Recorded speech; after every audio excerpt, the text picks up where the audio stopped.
আসসালামু আলাইকুম প্রবাসী ভাইয়ারা, কেমন আছেন? আমাদের প্রবাসী ভাইয়ারা যারা মালয়েশিয়া থেকে দেশে টিয়া পাঠান, খুব সাবধানে টিয়া পয়সা পাঠান। আমি যেখানে থাকি এখানের এক লোকে 45 টিয়া বুঝছেন নিয়ে গেছে। যার কাছে টিয়া পাঠাইব ওর পরিচিত লোক সমস্যায় বাড়িত, এই কারণে টিয়াটা পাঠাইছে। উনি হ্যাকারের কথা কয়া 45 টিয়া মেরে দিছে বুঝছেন। উনি খরচা ভ্যাক হয়ে গেছে গা, এই কথা কয়া মেরে দিল। ওনার কাছে আপনার সব ভিডিও মিডিও সবই আছে। কথা কইছে যে 100 ভিতরে আপনার সব হ্যাক হয়ে দেবো।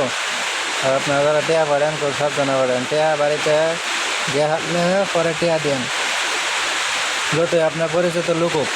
কতগুলা টিয়া কোনো সময় একখানো বিকাশে কোনো নগদে ছাড়বেন না, তাহলে সমস্যা হইব। যতই পরিচিত লুকুক, আপনারা যদি বলে যায় হ্যাক হয়ে গেছে হোয়াটসঅ্যাপ, তখন কিন্তু আপনি কিছু করতে পারবেন না। তাই টাকা পয়সা পাঠাইলে সাবধানে পাঠান।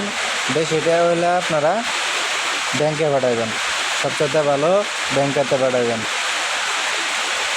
ব্যাংকে পাঠানোই সবচেয়ে নিরাপত্তা, আশা করি বুঝতে পারবেন।